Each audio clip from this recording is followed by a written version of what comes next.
Higgs boson, Chandrashekhar limit, string theory, neutrinos, quantum entanglement. कुछ समझा क्या? Ever felt bored and confused while reading lengthy physics textbooks or articles? Yeah, on God, bro. I'm Arnav, And I'm Pratham. and welcome to Quark Talk, where we decode all the complexities and simplify these intricate concepts in physics. They may have seemed too complex to understand until now.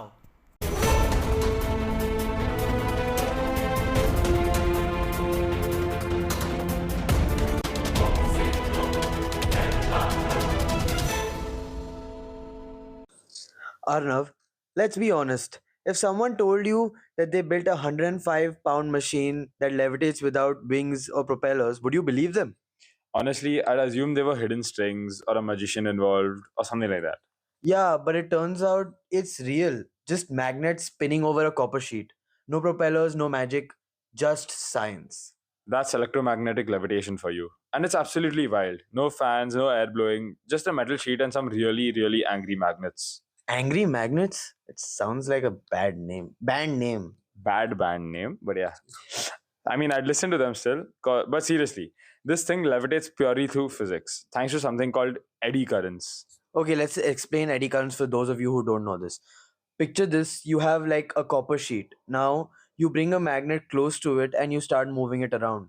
This magnetic field keeps changing. And whenever a conductor like copper experiences a changing magnetic field, it responds by generating currents inside it. These are called eddy currents.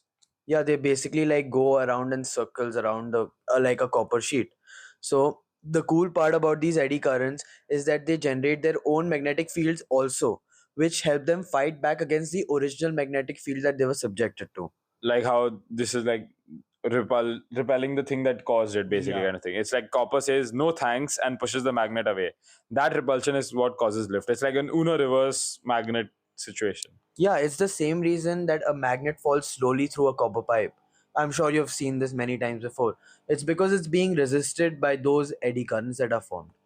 And now let's scale that up. Okay, you spin magnets over a flat copper sheet, and if those magnets they're arranged in a circle, in like four, like a quad, Yeah. like four in a at each corner of a It can rectangle. be arranged in any arrangement. It just depends on what optimal arrangement is there. In this case, it's like the four vertices of a Rectangle. Yeah. Yeah. So if you arrange those magnets in the on those four vertices, and if they spin fast enough, you create a like really strong eddy currents that repel the magnets so hard that the whole machine lifts off the ground like a few centimeter or inches. Depends on how strong the magnets are and how like fast you're spinning. Yeah, and it's so silent. There are no motors screeching. It's just smooth, floaty magic. Except it's physics. Yeah, and it's way cooler than any drone I've ever seen.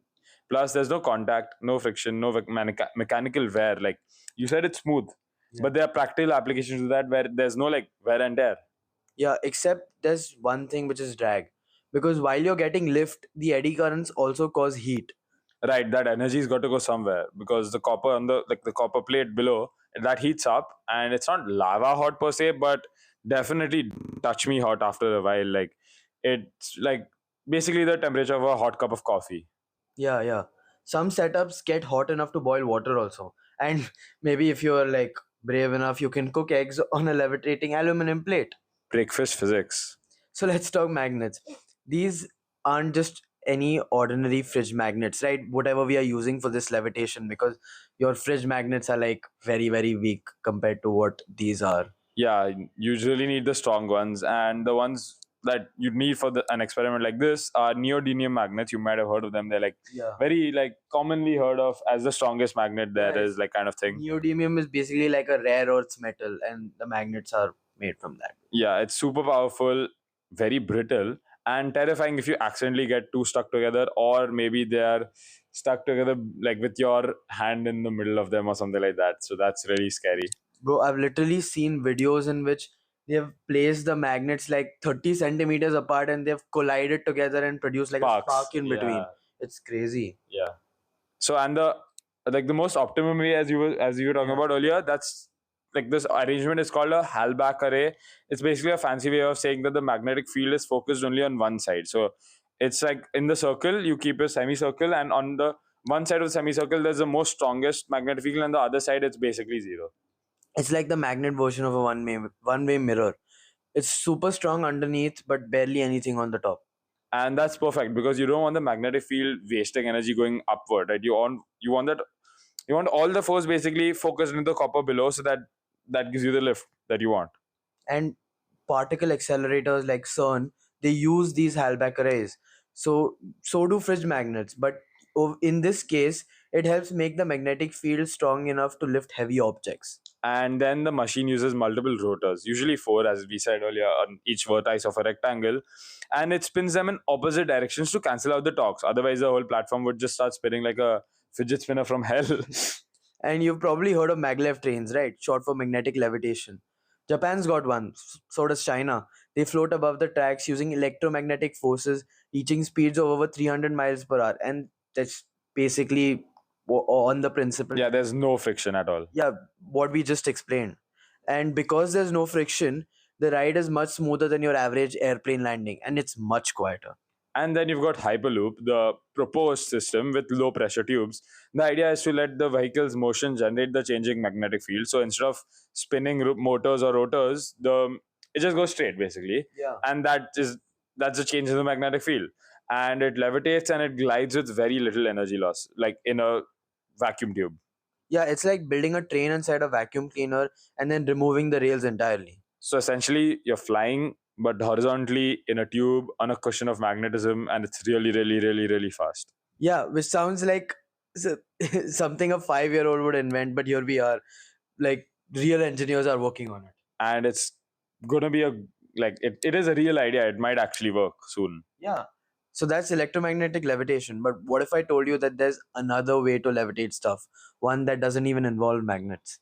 We're talking about hydrodynamic levitation. So it's a big word, hydrodynamic. It's just basically water. It's just all about using fluids, usually air or water.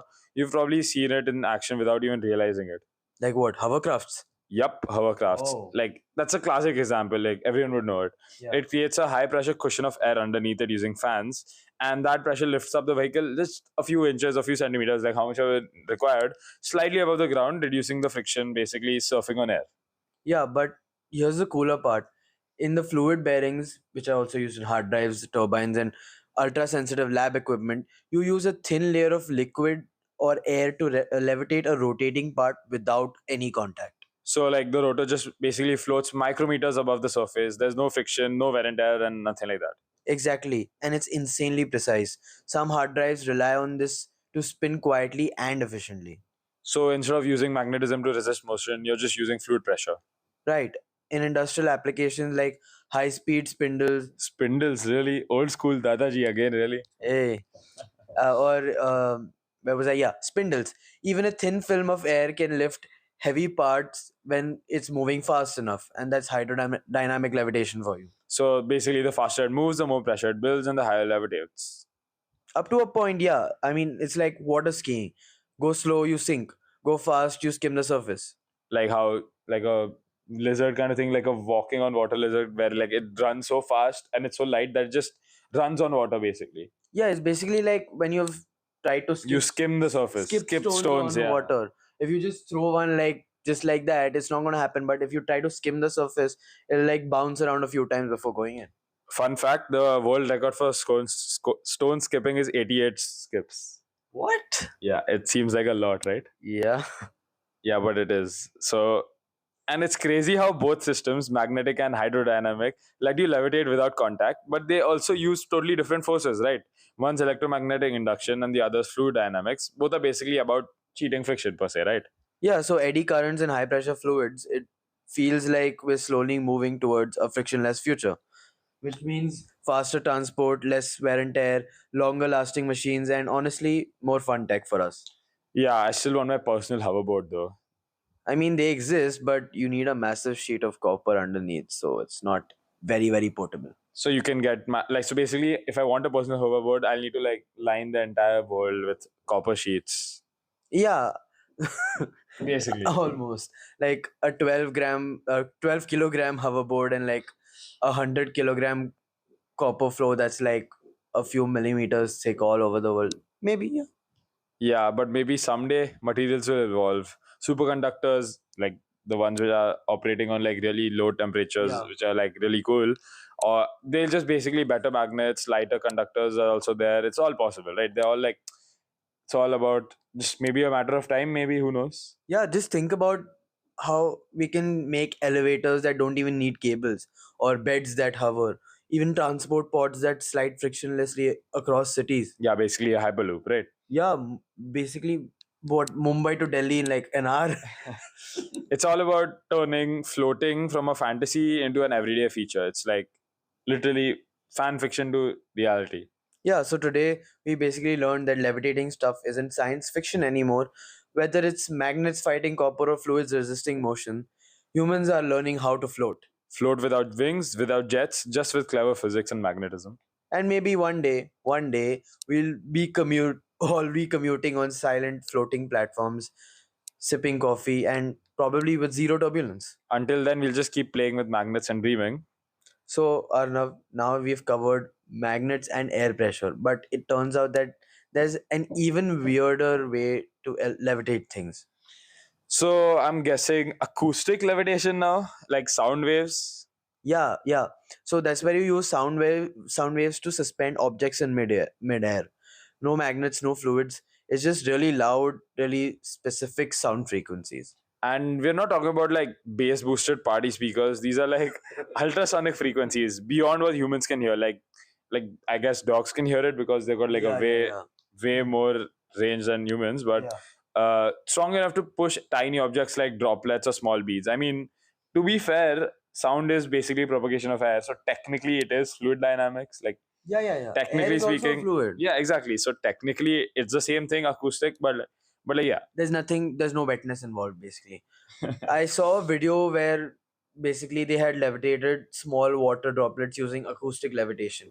I mean, it looks a little fake, but it's legit physics. I mean, it works because sound waves create areas of high and low pressure, and if you get the setup just right, standing waves like that's there in grade 11 IB. Yeah, I mean, I think is then physics SL also maybe. yeah, yeah. It's there. It's there. Yeah, okay, but HL though definitely had it.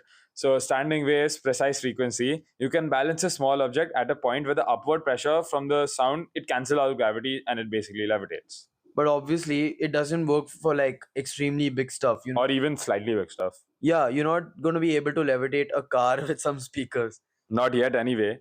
But it is being researched for delicate manufacturing processes like moving microchips or biological samples without even touching them. Interesting, right?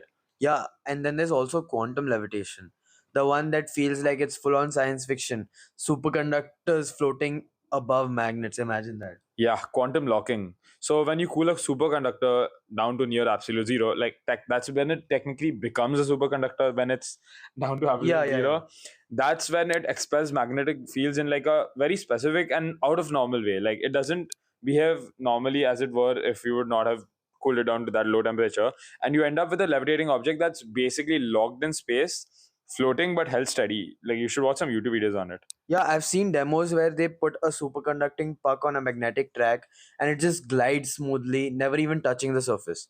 And one problem with that is it uses liquid nitrogen, and liquid nitrogen isn't exactly portable yet. Like same problem as if the copper like floating on the entire world with the hoverboard idea. I mean, unless you're carrying around a science fair kit with you, yeah, then it's a problem. But in theory, if room temperature superconductors become a thing, then this could completely change transportation. Yeah, city infrastructure would involve no more roads, basically, just magnetic tracks and floating vehicles.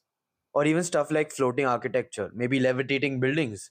Okay, now that's like Marvel stuff. Now that's like anime territory, like Doctor Strange stuff. Like, but I mean, yeah, fair enough. But if you think about it, once humans solve friction and contact, we basically unlock a new layer of technology. Everything becomes faster, smoother, quieter, longer lasting, and like Apple doesn't have to charge us like what $1,000 every year for a new phone where they don't have reusable batteries and everything.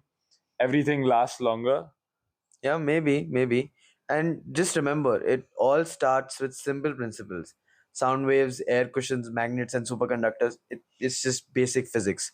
It's wild how all of this stuff that sounds futuristic always starts with like really basic physics. Yeah, and that's honestly why we love this topic. It's just, levitation isn't some just like distant sci-fi thing. It's already there. It's already here. It's just waiting for us to scale it up. or even make it affordable, right? Yeah, that also too. That too, right? Yeah.